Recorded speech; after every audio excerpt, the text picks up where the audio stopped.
A Russian milblogger is complaining that the Ukrainian drones dominate the sky and are slaughtering the Russian soldiers, while the Ukrainians have to hope for a successful meeting in Paris where European leaders meet to make up for the US aid for Ukraine. But we'll talk about this as well as about anything else that has happened along the front lines and behind them in this situation report about the war in Ukraine.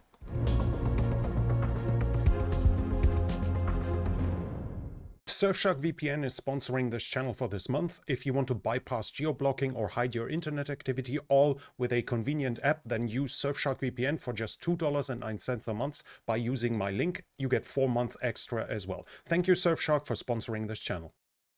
Ukrainian drones have once again attacked refineries in Russia. The Volgograd refinery was attacked, and in the Ilsky oil refinery in Krasnodar Krai was hit. Videos showed explosions in the area of the Volgograd refinery, but it's unclear if they have been hit, if the attack was in any way successful. In Chernobyl, fire has restarted after the hit by a Russian Shahid drone. In 3 more places, fire has started. It seems that there is a certain insulation cover, as we can see here. Below that is additional insulation, and there were smoldering fires, 3 additional ones that have been identified and that have been extinguished. For now, at least, the radiation levels are constant, so there is no increase in radiation at the very least. A UK analyzing company comes to the conclusion that the Russian strike was actually intentional towards the Chernobyl plant. This is also being said by the Ukrainians by now. This is in accordance to Zelensky's what he said by now, that it was timed with the Munich Security Conference and after the Ukrainians saying that they're going to increase nuclear power to make up for their demands. Basically, I would guess this should mean some kind of message to the Ukrainians that nuclear power is not their solution, that the Russians are not afraid of striking it. According to the New York Times, the hole in the sarcophagus of the Chernobyl plant is 50 square meters in size. I don't think it means that it actually punched 50 square meters through the concrete, but that might be an misunderstanding from my side. I would guess the area where basically this top covering is damaged is 50 square meters, but I said I might be wrong. The good news is at least that radiation has not increased, but the repair will be challenging as the whole installation was never meant to withstand military attacks. Well, let's switch to the developments along the front line, and here in Kursk the Russians keep advancing in the town of Sverdlikovo. We followed that over the past days. We have them now advancing somewhat south. I think that's a new geolocation. It's from the day of the last sitrep, but I think I had them a little bit further north, so I'm not 100% sure if this is new, but it would show that they have advanced a little bit further south. This one is new though, definitely. Now the Russians are on the eastern side of Sverdlikovo as well. As of now, I cannot confirm that they have recaptured it, but they are definitely advancing inside of Sverdlikovo. After several days of pictures and videos showing that likely North Koreans have re-engaged in combat, the Ukrainians are now officially confirming it. They are saying now they are attacking in groups to 10 to 15 men with more distance among each other, indicating that they start learning the new requirements and that they start adjusting their tactics after initially they were attacking in groups of 50, around 50, fairly close to each other, not really spaced out, suffering horrific losses in the process. This was it already from Kursk. I have no other change that I can report. We switch to Kharkiv, and there's the usual. Fighting is being reported, some rumors, but nothing solid. So we switch. I cannot confirm any change in territory. We switch to the Eastern Front, and here the Russians have gained additional ground more or less between the towns of Bilohorivka and Novomlynsk. So those two here, roughly this area is now, this was too far, roughly this area here is now in Russian hands. They have increased their bridgehead towards the north after already reaching Bilohorivka a couple of days ago. That was it, what I can confirm along the whole Eastern Front as of now. We switch to the Eastern Front south of the Seversky Donetsk. And here we have again geolocations from Bilohorivka. This was the one I showed you last time. Now we have the Russians in the northern part of town. So it seems that at the very least all of Bilohorivka is now a contested area. We can see it here with the deep state map already also putting this in the contested area. I think at the last sitrep they were still giving more or less this here to the Ukrainians. Now they adjust their map as well. It seems that Bilohorivka is no longer under Ukrainian control, but it might not yet be under Russian control as well. A Ukrainian brigade commander whose brigade is operating at Chasiv Yar is saying that the current bad weather is being used for rotations by the Ukrainians. And he mentioned that the Russians on the other side barely have any, if they do have any, barely have combat experience, if they have combat experience at all. Another sign, as we talked about in the past quite a lot, how fast the Russians go through their personnel and how short the training is. The indication is that here in Chasiv Yar it's no different as of now. We switch to Toretsk, and here the news are fairly interesting and are an indication that the deep state map which looks extremely weird, might actually make a lot of sense. Because first of all, we have a geolocation that Audax, who specializes on the Toretsk region, says that it's a fresh one, according what he says, and it would mean that Ukrainians have been struck here right next to the stadium. Deeper in it, then he had geolocations, and if we just look at the maps here, we see that the blue dots are continuing to be deep inside of Toretsk.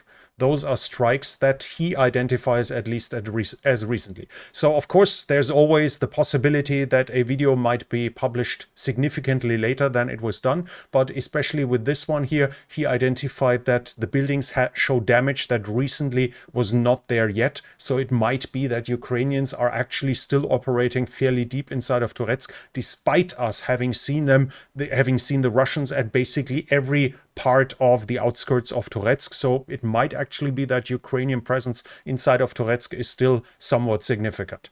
The Russians have advanced west of Leonidivka. We have a geolocation of this as well. Here at this point, they're getting closer to it on the western side. So this was roughly here. Which would indicate they are pushing from the southwest towards Leonidivka. We go to the Pokrovsk area, and here the Ukrainians managed to liberate a small part of Dakhenske, directly south of Pokrovsk. We have a geolocation of this as well. That the Ukrainians have entered the eastern part of the town. And yesterday, a lot of news was spreading that Pishchane has been recaptured or liberated by the Ukrainians. As we talked about in the past, I have not seen geolocations, but recently I had a geolocation of a Russian soldier here, and in fresh geolocations, we have a Russian soldier here. We have Russians here as well. So while a lot of media, a lot of pro-Ukrainian sources say that Pishchane is liberated, as of now, from the geolocations that I see, I cannot confirm it. The Ukrainians have advanced inside of Pishchane, but whether they control it fully, that I can't sign off on from the geolocations that I see. We go to the Kurakhove area, and here the Russians captured some area in the direction of Preobrashenka, here basically north of Sribne. So roughly this area was captured. Also the western part of Zaporizhzhia, roughly this here. The Ukrainians also confirm that Sribne has fallen to the Russians, so they gained some ground here.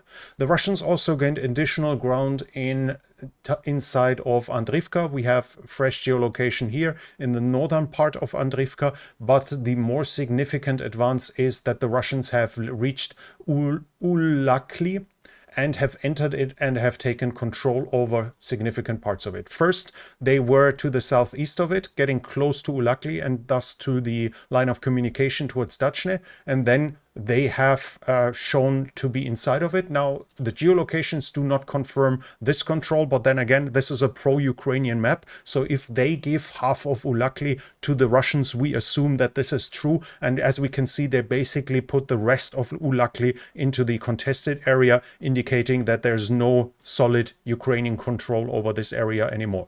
But the Russians also advanced towards Konstantinopil. This, we also have a geolocation from this one here that they got fairly close. So it should be expected that the Ukrainians already have evacuated Dachne and Ulakli, or that they're currently in the process to prevent them being cut off. So we should see a significant change in the control of the area here in that pocket within the next few days. We have further changes towards Velyka Novosilka, which has fallen a couple of days ago. The Russians have reached the town of Novosilka. We have the geolocation here. That was the wrong one here. They have crossed the Mokryali, and according to Deep State map, this is not all. As you can see, this was the Mokryali. According to the Deep State map, they have entered Novosilka and have taken control over parts of the town. They also advanced in the direction of Novosilka that we have here. This is here, Novosilka. We see Russian geolocation already inside of the town. Novosilka is here, north of Rivnopil. So this area is now at the very least contested, if not under Russian control as of now. So the advances west of Velyka Novosilka have now gained speed. I guess the Russians have gotten their logistics set up after the capture of Velyka Novosilka. They didn't advance for a couple of days. Now they have restarted gaining additional ground here. That was it with territorial changes on the ground. We have overall information. First of all, Konstantin Mashovets, who is a former colonel of the Ukrainian Armed Forces and analyst, he said the Russians are continuing to redeploy forces from Kurakhove towards Toretsk. So basically, forces are being sent here right now. The obvious guess is that the goal for this will be Konstantinivka. The assumption is that the Russians will first clear out that bulge here and then march north towards Konstantinivka, which would then be an indication that the Russian confidence in taking Chasiv Yar isn't that great, or that they do want to do a two-pronged attack, as recently there have also been reports that towards Chasiv Yar there are additional reinforcements coming. The clear goal would be to catch the fortification belt, Konstantinivka, Klishchiivka, Kramatorsk and Sloviansk. Those are the most important remaining cities of the Donetsk, and the Russians are likely going to aim to capture them this year, maybe in the next few months, even though that seems fairly unlikely to be achieved in a short time. Then we have a Russian milblogger that we quoted here a couple of times. He basically said that the Ukrainians are dominating the drone space close to Pokrovsk. The Ukrainians are using frequencies that are not covered by Russian electronic warfare, thus they can attack without being hindered. He also mentions that the Bukhankas are not allowed to be modified. The Russians are using these minibuses for transport, and he said the Russian soldiers are not allowed to cut off the roof, which means that they are sitting inside there in an unarmored vehicle and don't even have a chance of hearing a drone appear, which otherwise they might have a chance and thus could engage it, or could at least jump off and save their life when the attack is happening. So this is again an indication of the Russian hierarchy preventing necessary changes here. He also says basically he uses a slur word, a racist slur word towards the Ukrainians, which I'm not going to to quote here, even though you find it here, and they are basically say they are effing us. So he says the situation is dramatic. He also says the enemy in a separate post, in a second post, he says the networking between the drones and the artillery is perfect and very efficient. But on the Ukrainian side, they are not just producing high numbers of drones, they are also using them effectively and flexibly. And that's obviously important because flexibility allows them to engage attacks quickly without having to talk to higher ups, or that negotiations that report towards the higher up is fast enough for it to still be effective. He's saying our army is far away from reaching parity with the enemy in the small reconnaissance and attack drones. Our structures in regards to the attack drones are behind the enemy. The efficiency is dramatically bigger, and the organizational structure and the flexibility of the Ukrainians are much superior. So he acknowledges how dominant the Ukrainians currently are in the drones in the Pokrovsk area. Another explanation why the Russians are currently barely getting any advances towards Pokrovsk, as this seems to be a focus of the Ukrainian armed forces to stop the Russians there. Then we have the Ukrainians talking about the losses they have suffered. The Ukrainian president said that 46,000 KIA. The Ukraine has suffered 46,000 KIA, but he also says tens of thousands MIA, which a lot of them will obviously be KIA, but also POW. The Ukrainians are not fully aware to the fate of a lot of the MIA, but that obviously means that there's a lot more potential KIA, not just the 46,000 that he admitted. He also says that the WIA are 350 to 380,000, so the acronyms mean killed in action KIA, MIA is missing in action, and WIA means wounded in action. Those are the numbers that Zelensky gives us. So 46,000 KIA, tens of thousands MIA, 350 to 380 WIA. According to him, the Russians have suffered 350,000 KIA, 50 to 70,000 MIA, and 600 to 700,000 WIA. That's the Ukrainian numbers. Obviously, we talked about it a couple of times in the past, how we have to see numbers that are from war participants, but this is at least a number that the Ukrainians are giving us. I'm not going to add my speculation as how to see that now. I just add that we obviously need to take all those numbers coming from each side with a certain grain of salt, as both sides have vested interest to change the numbers to their own benefit for propaganda purposes. In troop generations, we have news from the Ukrainian side. Ukroboronprom is doing a joint venture with Thales from France for air defense, radar systems, electronic warfare, tactical communication, and optoelectrical systems. So in the future, high-tech is supposedly going to be produced with the Ukrainians and the French, with French aid as well.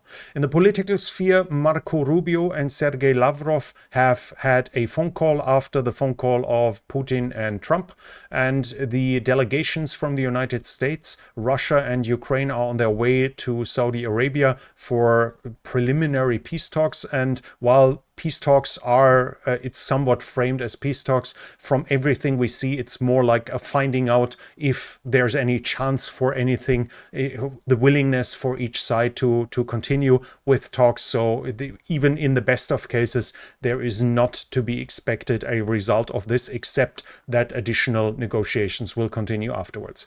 In international support, the Czech president said the financing for the ammunition initiative is safe, at least as for now. The Ukrainian requirements are safe until April, not too long, but at least for 2 more months. In 2024, the Czechs organized 500,000 155mm shells for the Ukrainian artillery and 1 million shells 100mm and above. I'm not 100% sure if it means an additional 1 million in other calibers. So that could be 120mm mortar shells, 122, 152, 105 for the various artillery systems, or whether that 1 million includes the 500,000.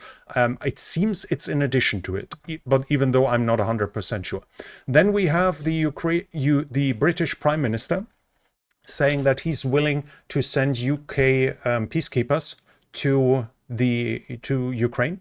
So basically that the British army is, his government is willing to let the British army participate in securing peace once it's done. So this has to be understood. It's not that he is willing to send troops to fight for peace. He is willing, once a peace agreement has signed, to secure that or help secure it with British troops. The problem is, though, that a British analyst says to have an additional brigade for that, the British army would have to recruit recruit an additional 10,000 soldiers and need an additional 10 billion pounds a year. This is a significant sum, obviously, for the British, who just confirmed that they're going to send an additional 3 billion pounds per year until 2030 to the Ukrainians. But this would mean more than 3 times as much for their own troops to secure a peace.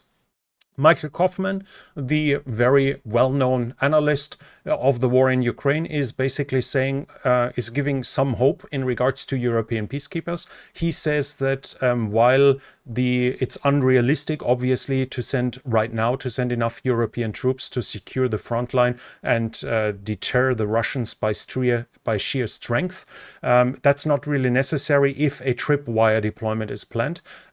45 to 50,000 men would allow for 3 brigades permanently there in rotation, and while those 3 brigades would not be enough to stop the Russians, and while they would not be enough to cover the whole front line, they could be used to focus them on the likely points of advance. As we have seen in the past, obviously geography, infrastructure, and strategic targets more or less predetermine where the Russians are likely going to do a next rounds of attacks, and those troops, the Western troops, could obviously be deployed there to stop the Russians, or at least to tell the Russians, if you attack Ukraine again, you'll have to kill our soldiers and thus pull us into the war. That would be the whole idea of a tripwire deployment. That is his basically optimistic assessment, or at least giving some kind of option, as the Europeans are clearly incapable right now to send enough troops to secure the whole front line in a peace agreement.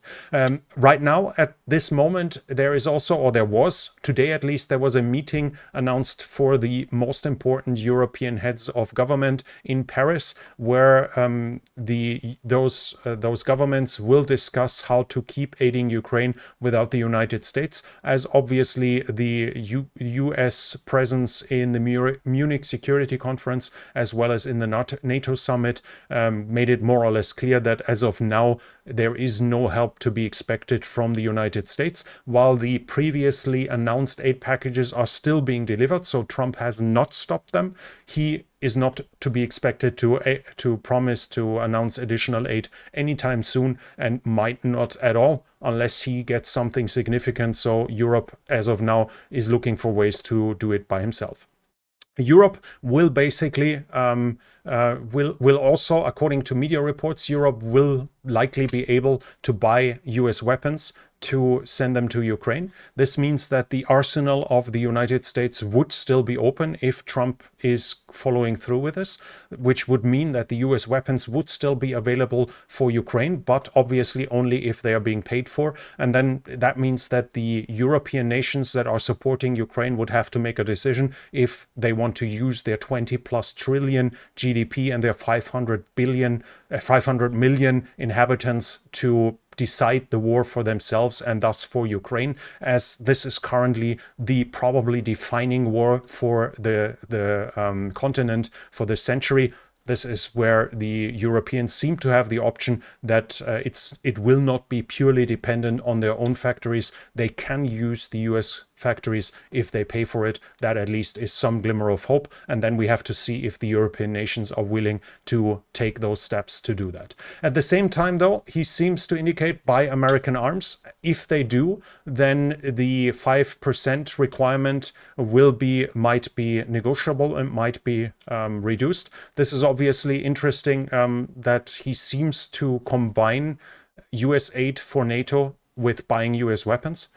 This could lead to some serious strategic consequences for the United States if Europe decides not to get blackmailed in this and increases its domestic production. Then this will have serious effects for the US military, as well as they are currently able to offset development costs to a vast degree to its allies, as a lot of their weaponry, be it F-16, F-15 fighter jets, F-35s, be it the M1 Abrams, M109 Paladin howitzers, a lot of the weapon system, Patriot system, for instance, all of them are bought by NATO allies, and thus allow the US to increase production and have the effect of mass production to make the single units cheaper. And it also allows them to spread the development costs on more individual items. Obviously, if big parts of the West stop buying from the United States, That will mean that every single US weapon will get more expensive for the US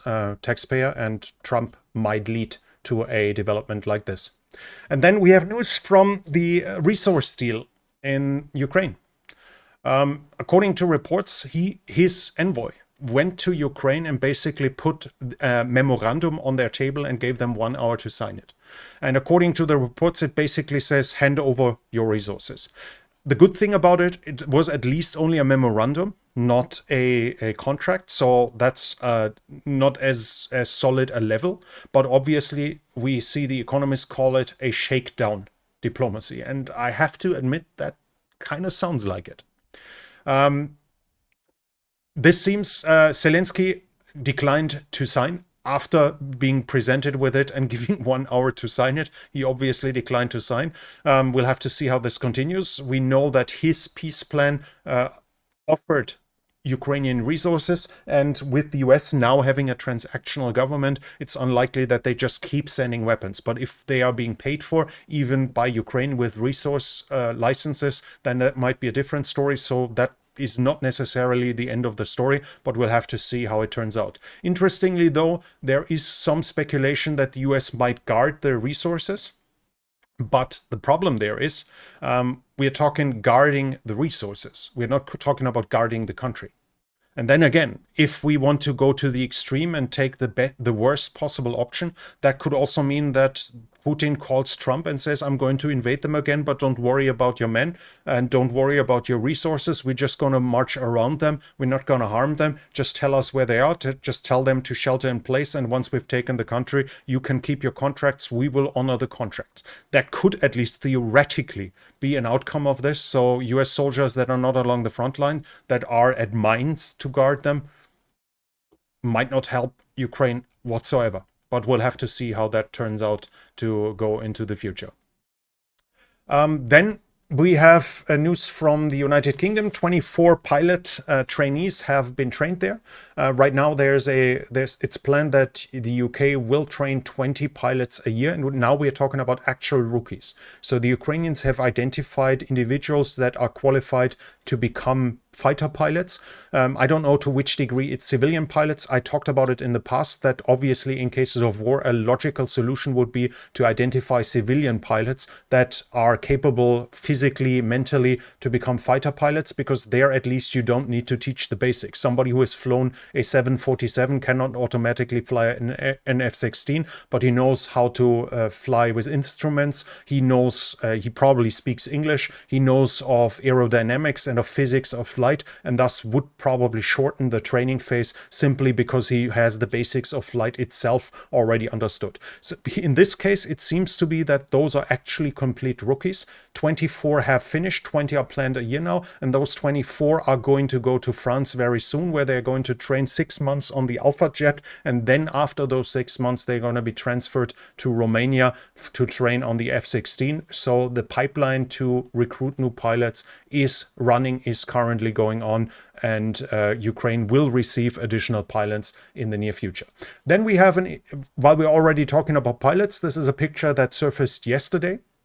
It shows an F-16 with extra fuel tanks. And this is interesting here because here we have 4 small diameter bombs each, and in addition to 2 Sidewinders and 2 MRAM. That means this is air-to-air weaponry, the Sidewinders and the MRAM, but the small diameter bomb are air to ground. Fuel tanks, obviously, to allow them to be based further away from the front line, but this means that the rumored potential use of F-16 only in an air-to-air role against cruise missiles and drones. There were 2 rumored shootdowns of Sukhoi 34, but never really confirmed.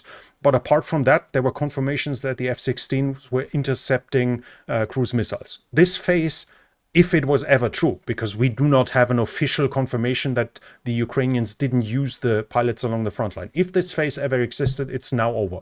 Now we do see Ukrainian F-16 going towards the front line and dropping bombs, and thus obviously with their MRAM potentially also engaging Russian fighter planes. The phase of just using them in the interior for additional air defense against cruise missiles is over, if that phase ever happened. The idea of it happening made kind of sense because it would allow the Ukrainians to leave the training phase, go back to their country, add additional capabilities while they are not fully as proficient in their planes yet, and thus give them additional flying time against a less dangerous environment than along the front line. So this kind of made sense that the Ukrainians might have used them only in the interior, if it's true, which we do not know. But now we do know they do engage at the front line as well. And then we have a video, well, some of you might not even have recognized this. This is actually a Humvee, and you can see drone cage, and all of those are jammers for drones. While it looks like a porcupine, those are actually electronic warfare. I thought that looked completely weird and completely different, so it might have been interesting for you.